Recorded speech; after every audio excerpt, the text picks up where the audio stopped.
Glória a Deus. Quero convidar você a abrir a sua Bíblia no livro de Gênesis. Gênesis, abaixa um pouquinho o retorno para mim, David. Gênesis, capítulo de número 29. Você que trouxe a sua Bíblia. Gênesis, capítulo de número 29. Quem não trouxe a Bíblia pode acompanhar aqui, tudo bem?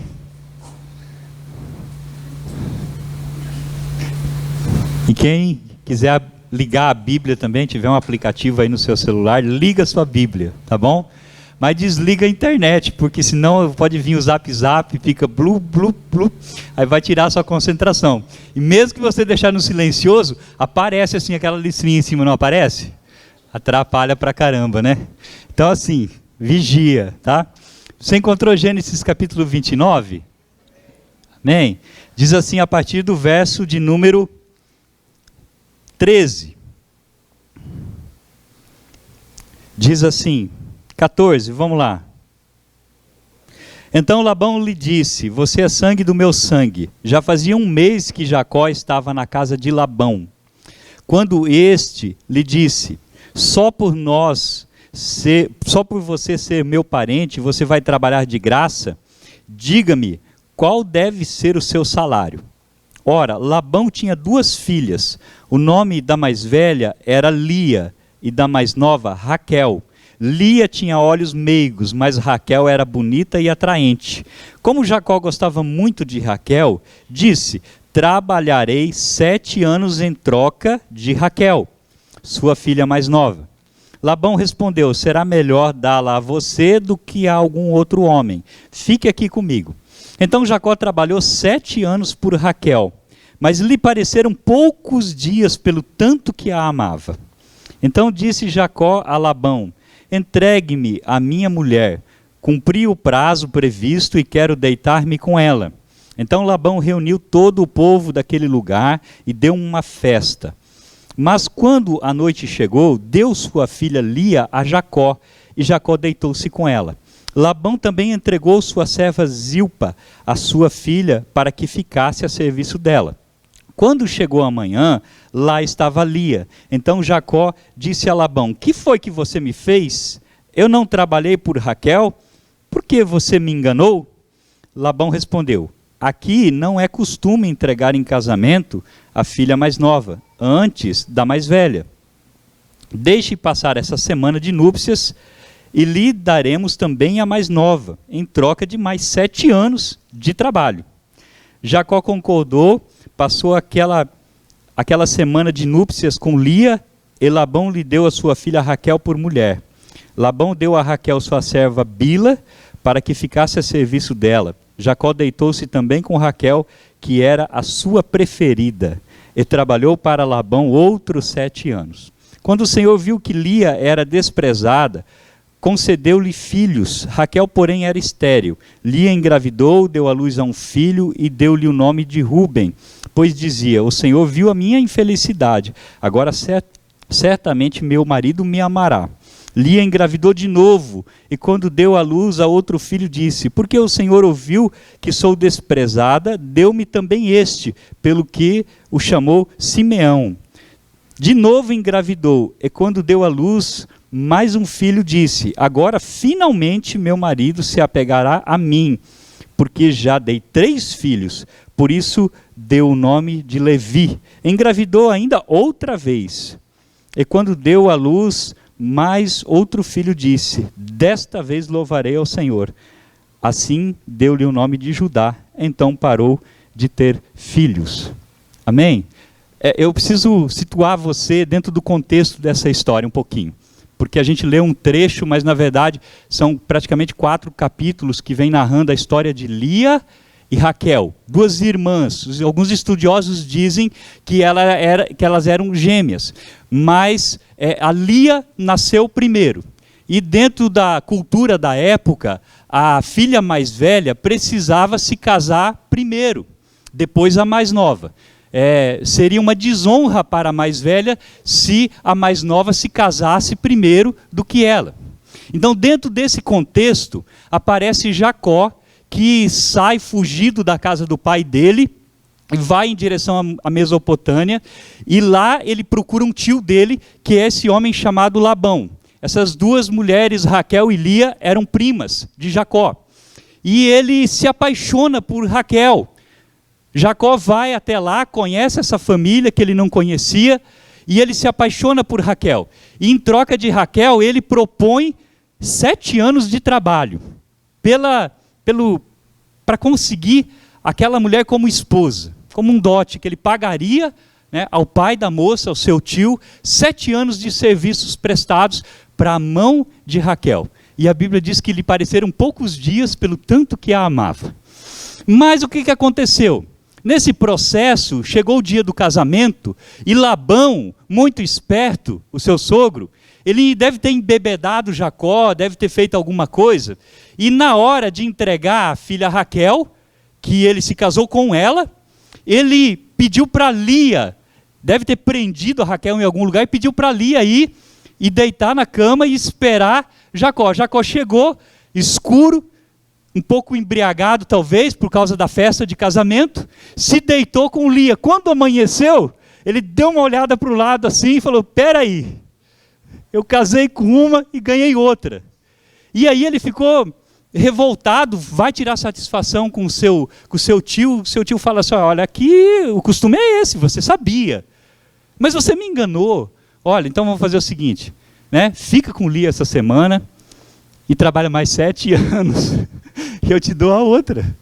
E Jacó amava muito a Raquel, ele falou: tá bom, trabalho mais 7 anos para ter a esposa então que eu tanto desejo. E aí uma semana depois ele se deita também com Raquel. Naquela época, os homens tinham costume de ter mais de uma esposa. Mas você pode ler, todos os casamentos que tinham 2 ou 3 esposas eram muito tumultuados. Esse negócio não dá certo, nunca deu certo, nunca foi propósito de Deus, nunca foi vontade de Deus. Se você achar algum casamento desses na Bíblia que foi bom, você me mostra, porque eu não vi, né? Cuidar de uma já é difícil, né, Bruno? Imagine 2, 3, 4, meu Deus. Enfim, irmãos, virou uma confusão essa família. Mas eu quero chamar a atenção essa noite a respeito dessa mulher chamada Lia. Lia teve uma vida muito frustrada. Por que ela teve uma vida muito frustrada? Veja só, a Bíblia começa dizendo que a Raquel, que a Lia tinha olhos meigos, mas a Raquel era bonita e simpática. Então, uma maneira de dizer que Lia não era tão bonita como Raquel, mas tinha os olhos meigos. Tipo assim, não, você tem um olho legal. Pastor, eu sou bonito. Não, seu olho é bacana. Eu estou tentando achar uma qualidade. Então, parece que a Lia já cresceu dentro de um ambiente familiar, onde a Raquel era a mais bonita, a mais simpática, a mais sorridente, a mais atraente. Então ela já cresceu, talvez ali, sendo desprezada pelas amigas e por outras pessoas, até mesmo talvez da família, por causa da sua pouca beleza. E naquela época não tinha recurso, né, irmã? Hoje ainda tem, né? Naquela época não tinha recurso. Então tinha que ficar daquele jeito mesmo.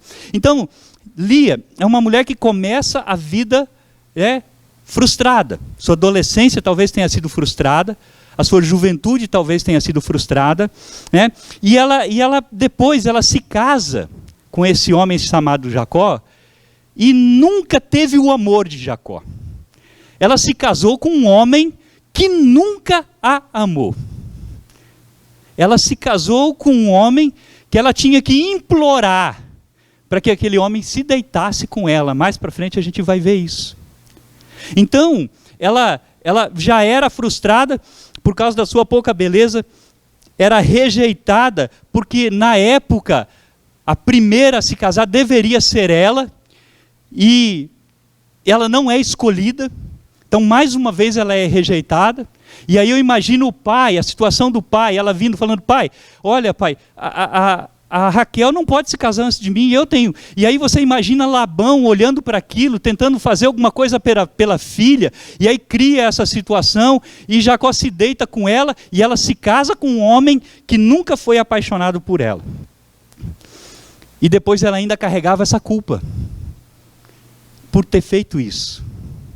Eu imagino que nas discussões dentro da família, as discussões domésticas, quantas vezes, né, jogaram na cara dela assim, Lia, por que você fez isso? Você é a culpada dessa bagunça aqui na nossa casa, é porque você foi lá e roubou o meu marido. Então eu acredito que ela carregava essa culpa com ela também, de ter enganado a sua irmã, de ter enganado Jacó, de ter enganado as pessoas ali, e teve que carregar essa culpa. O pai usa ela, imagine ela, né? O pai usa a vida dela para conseguir mais 7 anos de trabalho forçado. Então, além de ser enganada pelo pai, o pai ainda usa ela para conseguir mais dinheiro. É como se o pai dela tivesse vendido ela para conseguir mais 7 anos de trabalho. E ela cresce dentro desse ambiente, né? E aí ela tem uma filha. Mais para frente ela teve 4 filhos e aí finalmente nasce uma menina. Eu creio que naquele momento ela se realizou. Sabe o que aconteceu com a filha dela? Um pouco mais à frente? Foi estuprada. Um povo vizinho, um príncipe daquele povo, olha para ela, acha ela linda e violenta, a filha de Lia. E não bastasse isso, os 4 irmãos dessa menina violentada resolvem se vingar e vão e matam todos daquela tribo, todos.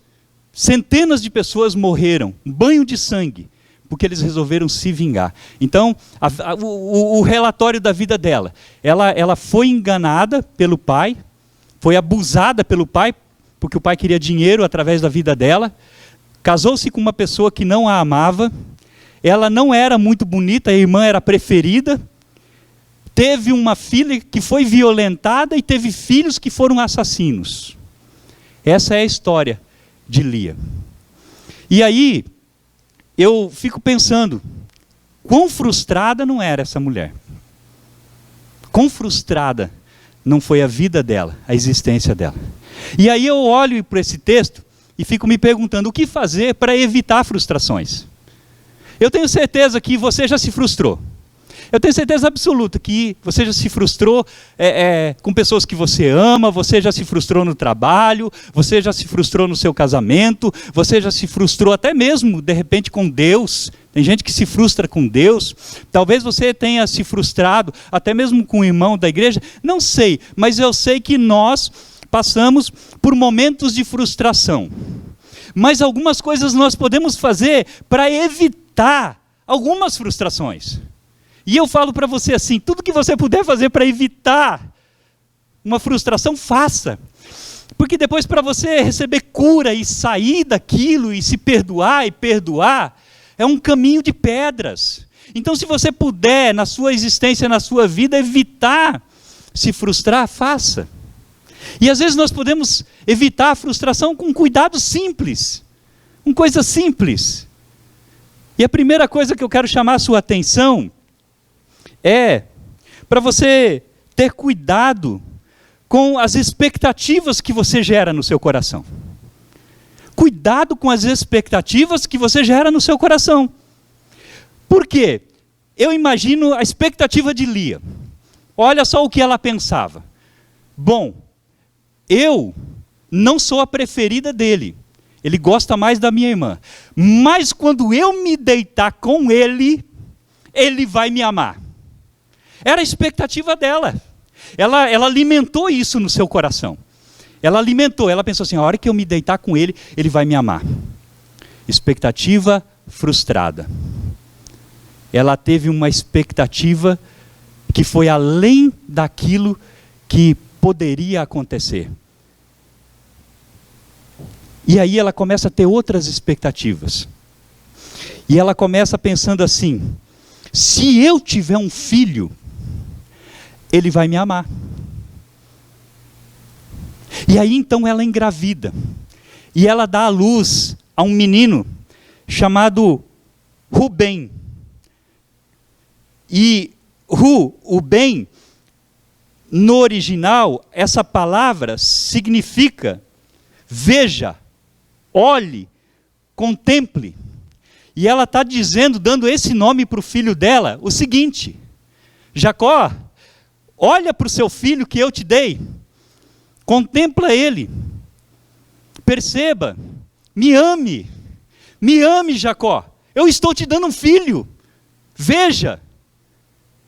E mais uma vez ela se frustra, porque Jacó não vai amar ela por isso. Quantas vezes nós geramos expectativas que são, sabe, utópicas, irreais. Criamos expectativas no nosso coração que na verdade nunca vão acontecer. Por que nós fazemos isso? Porque Jeremias diz lá em Jeremias 17:9, você não precisa abrir, diz assim: ora, não há nada mais enganoso e irremediável do que o coração humano, e sua doença é incurável. Quem é capaz de compreendê-lo? Excesso de expectativa é o caminho da frustração. Excesso de expectativa é o caminho da frustração. Expectativas irreais são caminho para a frustração. E a frustração, ela é proporcional à expectativa. Quanto mais você espera, mais você vai se frustrar. Sabe? Quando você, no seu coração, você tem certeza que aquilo vai acontecer. Você gerou uma grande expectativa com relação àquilo. E aquilo não acontece. O tamanho da frustração é o tamanho da expectativa que você colocou naquela coisa. Mas pastor, e a fé? Onde fica a fé aqui então? A fé, irmãos, é você ter expectativa no que Deus está te mostrando para você ter. A fé é crer naquilo que Deus está te direcionando a crer. A fé é se mover por aquilo que Deus está falando. Se você olhar a história de Abraão, que é o pai da fé, você vai perceber que todas as vezes que Abraão se movimentou por fé, antes ele tinha uma palavra. Primeira coisa, sai da tua terra. Opa, Deus falou comigo, então eu vou. Olha, Abraão, agora faça isso. Ah não, Deus falou comigo, então eu vou fazer. Abraão só se movimentava quando tinha certeza de que Deus estava dizendo para ele se movimentar. Abraão só teve expectativas em coisas que Deus falou para ele ter expectativa. Amém? Vocês estão entendendo? Criar expectativas exageradas é desejar ardentemente que a minha vontade se realize.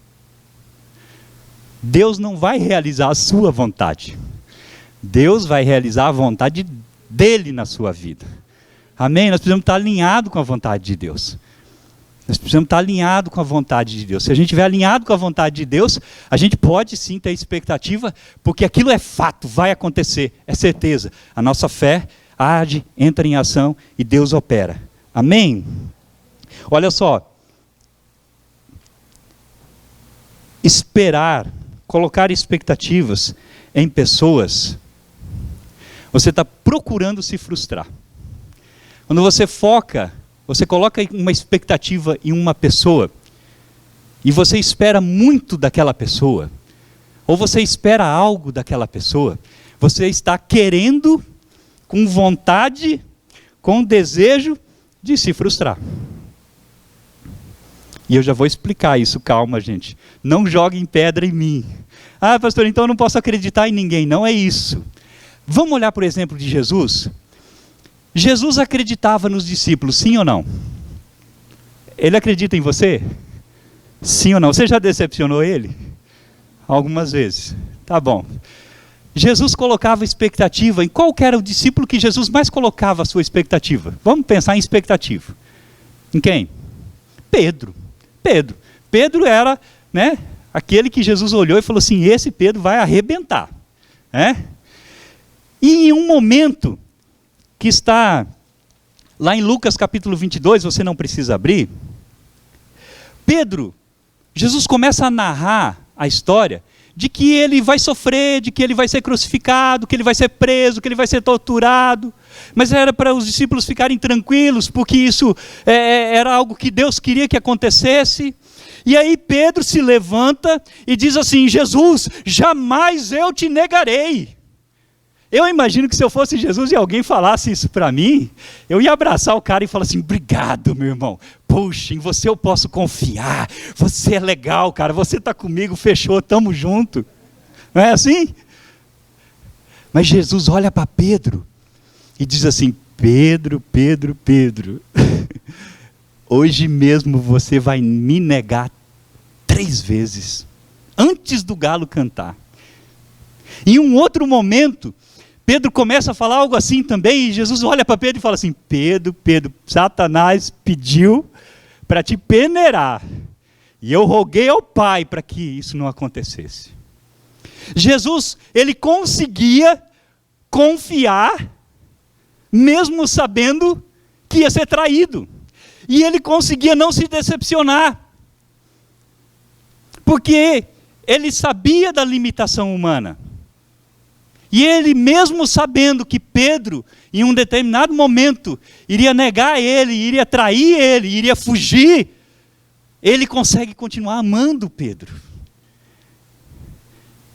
Jesus acreditava, mas não gerava expectativas que ele sabia que não iam acontecer. Porque eu creio que a sabedoria de Deus estava nele. E nós precisamos pedir isso ao Espírito Santo. Eu quero acreditar em todos vocês, eu quero que vocês acreditem em mim, amém? Agora, vocês precisam olhar para mim e saber que em um determinado momento eu posso frustrar algum de vocês, eu posso decepcionar, assim como vocês podem me decepcionar. E quando a gente olha para as pessoas e simplesmente ama, a gente não se decepciona. Resumindo essa parte, irmãos, acredite, incentive, anime, ame, ajude. Eu vou repetir.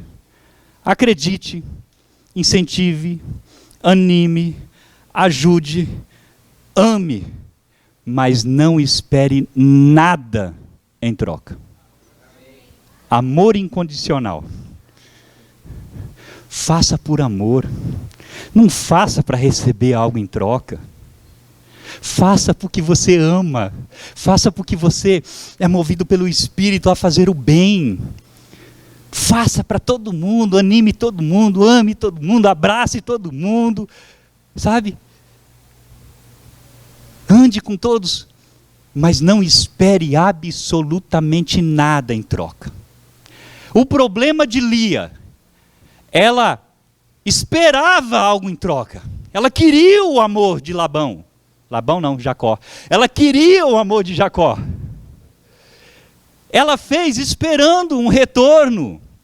Toda vez que você gera expectativa numa pessoa e você investe naquela pessoa esperando um retorno, você é um candidato à decepção, à frustração. Já aconteceu com você isso, sim ou não? Deve ter acontecido. E por isso nós vamos parar de amar, parar de ajudar e parar de acreditar? Não! Mas nós não nos movemos por resultados. Se você é que investe na vida de uma pessoa esperando resultado, você está investindo errado. Você precisa investir na vida de uma pessoa porque você ama ela. Não porque você quer alguma coisa em troca. Pastor, é difícil esse negócio. É difícil. É difícil. A gente sempre espera alguma coisinha, né? A gente sempre quer receber pelo menos um obrigado. Quantas pessoas que eu já investi na vida delas, e eu já abracei, já andei junto, já orei, já paguei preço de levantar de madrugada para socorrer, para orar, para fazer, viraram as costas e não disseram nem obrigado, e daí? Eu vou parar de ajudar por causa disso? Hã? Não. Vocês estão entendendo, sim ou não? Então, olha só, não se mova por resultado. Jesus mesmo sabendo que as pessoas que ele estava curando, alimentando, aconselhando e ensinando, logo depois iriam virar as costas para ele, iriam gritar: crucifica-o. Pensa, Jesus está ali alimentando uma multidão, multiplicando pães e peixes, está ali abraçando todo mundo, está curando o enfermo, está curando o cego, está curando o paralítico, está cansado, está pregando de novo, mal dorme, não tem tempo para ele mesmo, nem banho Jesus consegue tomar, a multidão atrás dele. E logo essa multidão, essa mesma multidão, essas mesmas pessoas que Jesus ajudou, simplesmente viram as costas para Jesus, e quando estão diante de Pilatos, e Pilatos olha e fala assim: quem vocês querem que eu leve para a crucificação, Jesus ou Barrabás? E a multidão grita: Jesus, nós queremos que você crucifique Jesus. Gente, como amar sabendo que vai ser traído? Como amar Judas? Jesus olhando para Judas, sabendo que Judas iria trair ele logo em seguida. E ainda quando Judas vem, Jesus olha para Judas e fala assim: faça logo o que você veio fazer. E Judas dá um beijo em Jesus, e Jesus beija Judas. Meu Deus! Porque Jesus não esperava resultado. Nós trabalhamos por resultados. Pessoas não são números. Pessoas não são objeto. E você não se decepciona com a porta, se decepciona? Me decepcionei com esse pilar, não vou mais conversar com ele. E eu estou decepcionado mesmo, porque nós chamamos os engenheiros aqui para tirar esses 2 pilares. E aí eles falaram assim: não, só dá para tirar um. Eu falei: bom, fica os 2 então. Estou chateado, frustrado com os pilares. Gente, a gente não se decepciona com coisas, nós nos frustramos com pessoas, não é verdade? Só que pessoas não são coisas. Então nós não podemos tratar da mesma maneira. Você pode até esperar resultado em coisas, mas em pessoas, não. Terceiro, qual que é o terceiro problema? É que às vezes, para resolver um problema emocional, de frustração, nós criamos um outro problema, para preencher aquele que nós estamos vivendo. Sabe quando você está com um problema, e aí você cria um outro problema para resolver aquele problema?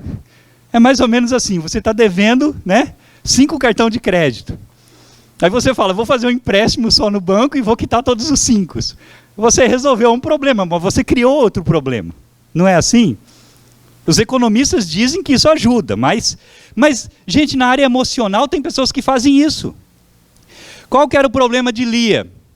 Meu marido não me ama, eu sou rejeitada, eu sou frustrada.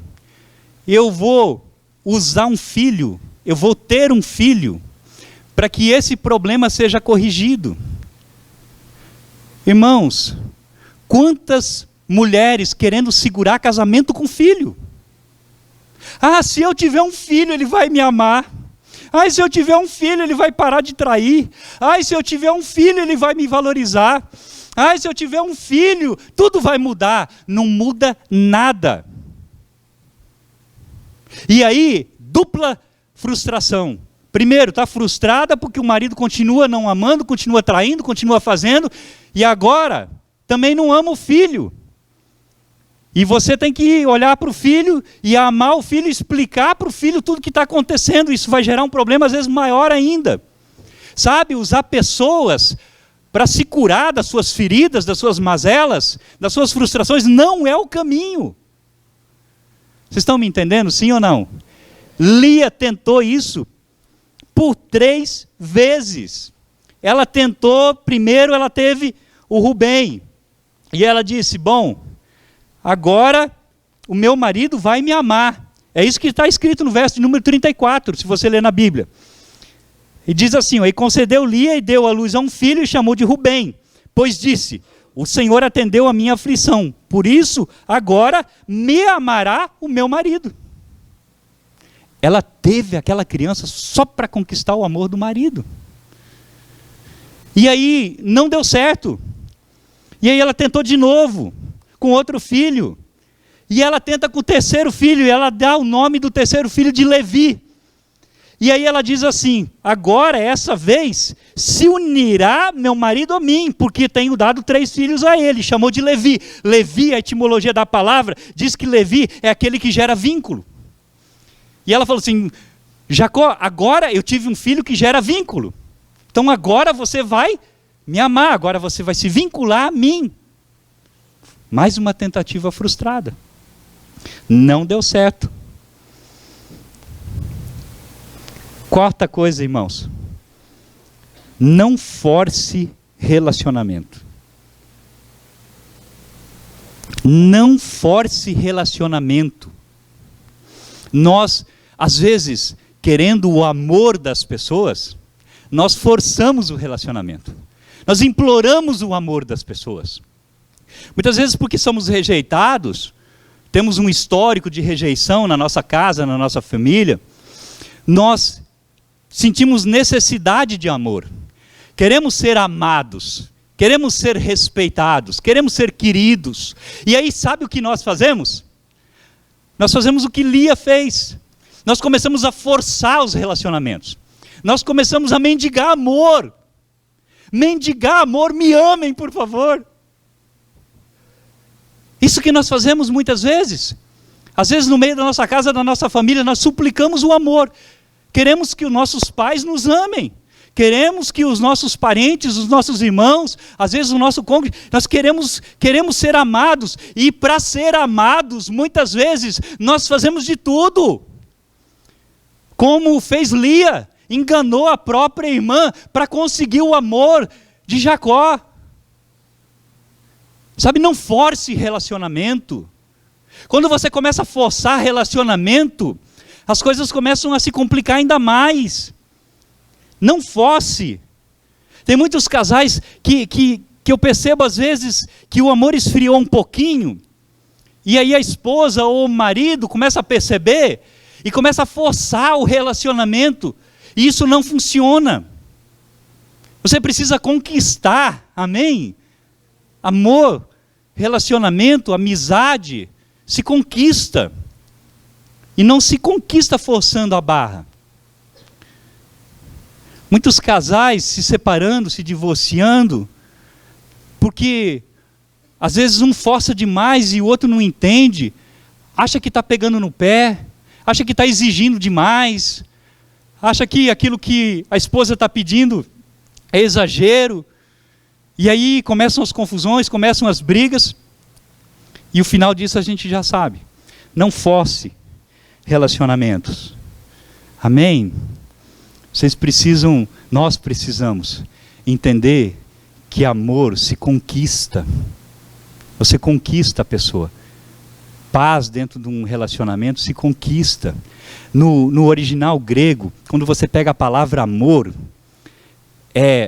existe a palavra ágape, que é o amor de Deus para com o homem, o amor do homem para com Deus. Existe a palavra filéus, que é o amor de amigo, de companheiro, aquela amizade legal que um tem pelo outro. E existe o amor erótico, o eros. Um casamento, para ele ser bem sucedido, para ele dar certo, ele precisa ter, dentro do casamento, ele precisa ter o ágape de Deus, ele precisa ter aquele companheirismo do amor filéus, e ele precisa ter o amor erótico. E muitas vezes eu já aconselhei jovens que queriam se casar, e o jovem dizia assim para a moça, muitas vezes falava assim: mas eu acho ela legal, ela é bacana, ela é companheira, eu gosto dela, mas eu não sinto aquele negócio, aquela química, eu não sinto, falta alguma coisa. Não casa.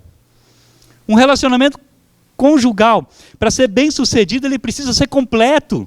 E muitas vezes um lado força, o outro lado força, aí casa, e aí depois a gente já sabe o que acontece.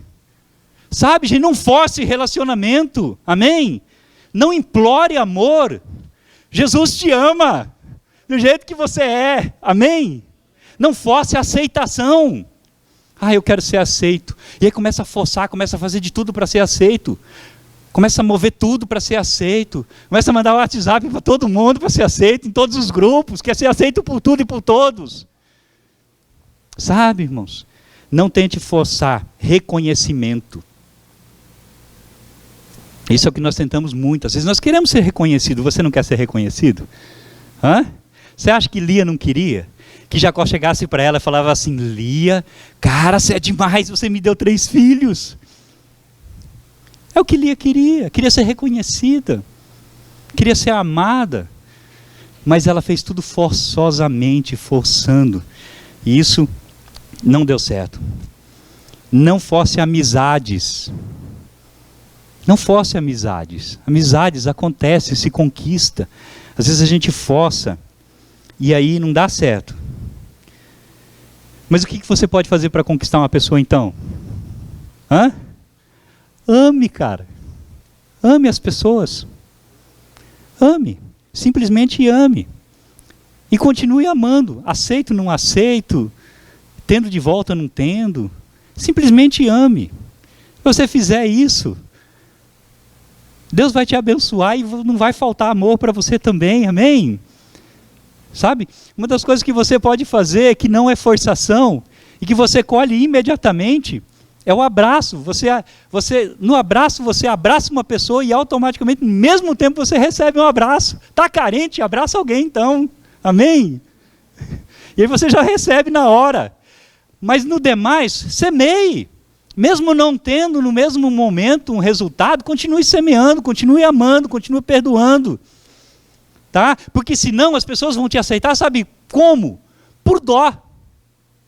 Vão aceitar você por dó. Vão reconhecer você por dó. Vão amar você, entre aspas, por dó. Porque isso não é amor. Você quer que as pessoas tenham dó de você? Então, não force a barra nos relacionamentos. Simplesmente ame. Amém? Outra coisa, irmãos, que Lia usou a vida inteira. Manipulação. Toda a pessoa que manipula relacionamentos vai se frustrar. Não manipule relacionamentos. Sabe? Às vezes a gente é mestre nessa arte de Maquiavel, né?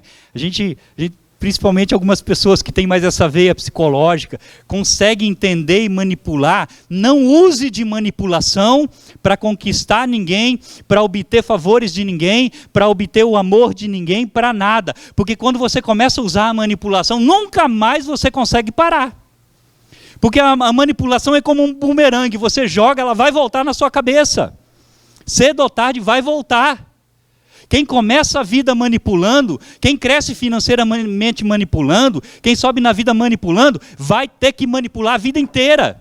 Quem casa porque manipulou a pessoa, o cônjuge, vai ter que passar o casamento inteiro manipulando. Não é bênção, e às vezes nós fazemos isso meio que de maneira natural, sabe?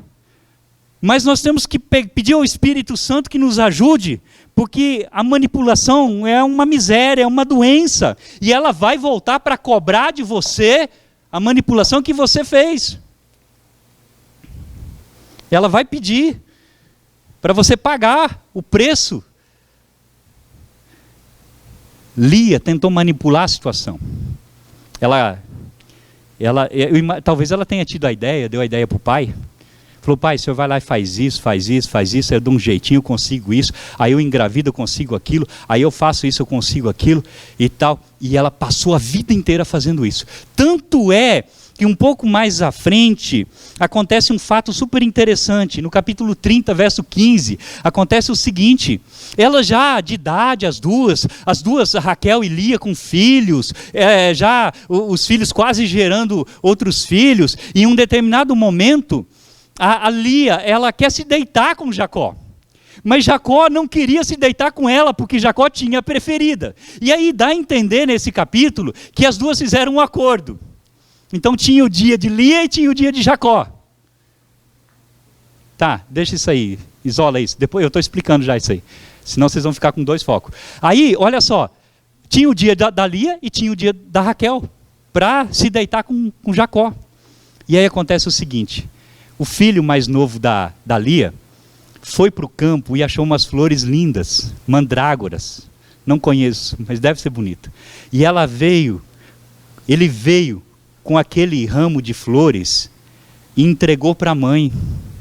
Falou: mãe, olha o que eu achei para a senhora, flores. Você sabe o que Lia fez? Pegou as flores, segurou, deu 2 passos de lado, falou: Raquel. E aí a Raquel começa a ficar com ciúme. Ela fala: puxa, seu filho te deu flores, eu não ganho flores. Aí a Lia falou assim: olha, se você me deixar deitar com Jacó hoje, eu te dou essas flores. Ela deu as flores em troca de sexo. E ela usou as flores que o filho dela tinha dado para conseguir o amor de Jacó. Isso depois de anos que ela tinha se casado. Se você começar manipulando, você vai ter que continuar manipulando. Porque senão vai cair, vai ruir. Tá? Não use manipulação, porque você é um candidato a se frustrar. E às vezes nós somos meio político, né? Às vezes nós não usamos manipulação. Às vezes a gente é meio político. Conhece o político, não? Político é aquele sabe? Que faz os dois lados, é aquele manipulador light, né? Que fica ajeitando as coisas, que vai ajeitando dali, para que tudo dê certo no final, né? E vai trabalhando. Às vezes a gente não é um manipulador direto, mas a gente começa a tentar ajeitar as coisas. Não funciona, irmãos. Não funciona. Tem coisa que precisa de confronto. Tem coisa que precisa sentar na mesa e conversar. Sabe? Adianta você querer segurar sua família com manipulação. Chama todo mundo para uma reunião, fecha a porta, liga o ar-condicionado e fala: não, vamos sair daqui só quando a gente se acertar. Quebra o pau, briga e depois se abraça, se perdoa e começa do zero. Sabe, gente? Não adianta tentar ficar colocando pano quente sabe, em situações que não tem jeito. É colocar band-aid em câncer. Tem que resolver o problema mesmo, tem que ir para o confronto, tem que ouvir a verdade, tem que falar a verdade, sabe? Já ouviu o círculo da verdade? Hã? Aí vamos fazer um círculo, todo mundo fala a verdade, aí todo mundo briga, xinga e fica bravo, e depois todo mundo se acerta e se perdoa, e aí vai em frente, gente. Essa família nunca fez isso.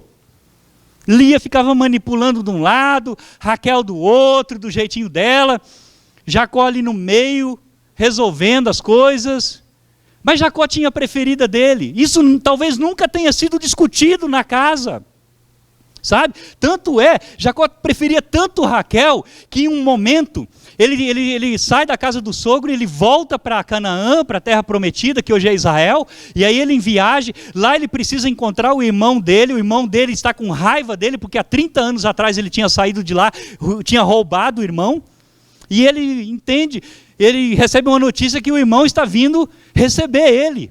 E ele pensa: o meu irmão vai me matar, vai destruir a minha família, porque ele me odeia. Sabe o que ele faz? Ele divide o grupo. Ele fala: Lia, você vai para um lado, Raquel, você vai para o outro. Se meu irmão vir matar, vai matar só metade da nossa família. Boa ideia, né? Você sabe quem que ele colocou na frente? A Lia. A sorte que o Esaú, que estava vindo contra o Jacó, veio em paz. E eles se perdoaram e continuaram a vida deles. Amém, irmãos? Não sonhe o sonho dos outros. Às vezes a gente se frustra, por quê? Porque nós sonhamos o sonho de outras pessoas. E aí, irmão, é frustração. Porque você nunca vai se realizar olhando para outra pessoa. Quantos pais fazem isso? Eles se frustram porque não alcançam um objetivo na vida, e aí eles colocam os filhos na linha de frente. Não, meu filho, você vai ser isso que eu não fui. Então você vai conquistar, filho. Olha, eu vou pagar uma faculdade para você, você vai ser médico, filho. Seu pai não conseguiu, porque eu não tinha dinheiro. Você vai ser, filho, você vai ser. E aí o filho fica, né? Será que eu aceito, será que eu não aceito? E vai, e acaba tendo uma vida frustrada, sabe? Não sonhe o sonho dos outros. Às vezes a gente olha, vê assim: nossa, aquele negócio dá certo, olha que bacana, olha que legal. Aí você vai lá e fala assim: eu vou fazer isso também, né? Está dando dinheiro para padaria, eu vou montar uma padaria. Mas isso é para o outro, é o sonho do outro, é a vida do outro. Viva a sua. Lia olhou para Raquel, imagine, irmãos, duas irmãs, talvez gêmeas. Ela olhou e falou assim, nossa, como a minha irmã é desejada, eu queria ser igual a ela. Como a minha irmã é querida, eu queria ser como ela. Como o Jacó ama ela, eu queria que Jacó me amasse. Olha, como está todo mundo feliz que ela vai se casar e eu não, eu queria me casar. E ela começa a viver o sonho da irmã. E quando você começa a viver o sonho da outra pessoa, você vira um psicopata. Você vira um psicopata, você quer, porque quer, e você faz de tudo para conseguir. Deus tem um sonho para você, tem um plano para você, amém? Não viva os sonhos dos outros, viva o seu. Penúltima coisa, vocês estão cansados já? Penúltima coisa, cuidado com as propostas que o mundo faz. Cuidado com as propostas que você recebe. Vamos imaginar então a cena assim, a Lia está lá, já quase conformada que não vai se casar mesmo. Ah, Jacó preferiu ela, não vou me casar, começa a chorar. Aí vem o pai e faz uma proposta. Olha, filha, faz o seguinte, vamos manipular a situação aqui, vamos resolver, você vai lá e faz isso. Irmãos, se ela tivesse dito não para a proposta, talvez ela teria tido uma vida muito melhor que a da Raquel. Talvez Deus teria preparado uma pessoa muito mais, sabe, bonita que Jacó, muito mais trabalhador que Jacó, muito mais sincero que Jacó, porque Jacó, o significado do nome é enganador, trapaceiro. Talvez Deus iria preparar para ela um casamento de excelência. Ela ia ficar na casa do pai, ela ia ter as regalias de receber herança na casa do pai. E se você continuar lendo, você vai ver que quando as duas saíram, Labão não quis dar herança, falou, não vou dar nada não, eu tenho mais filhos aqui em casa, vocês estão indo embora. Sabe, cuidado com as propostas que você recebe. Às vezes a gente recebe proposta, não, separa mesmo. Vai lá, larga a mão disso, faz isso. Só que depois você se separa, não sobra ninguém para aguentar as buchas com você.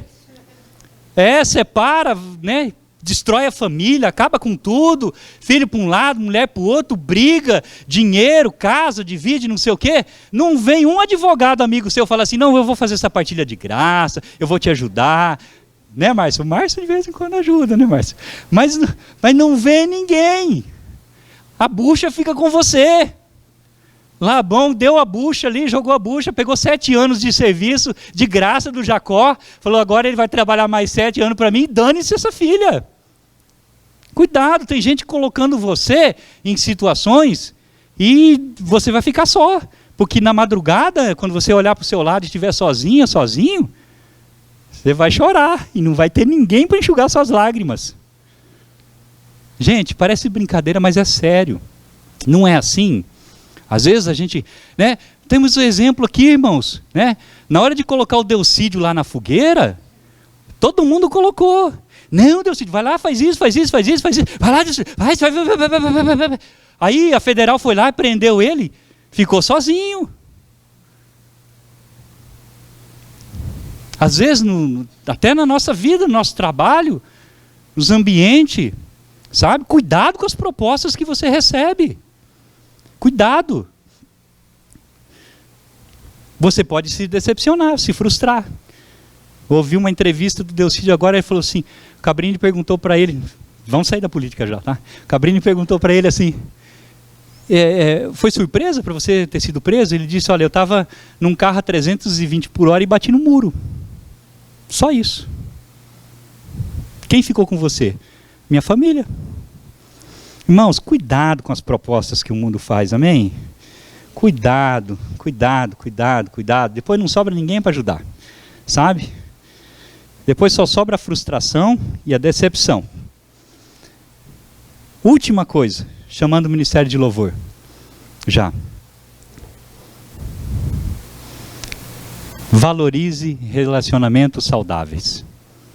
Valorize as pessoas que te amam de verdade, sabe?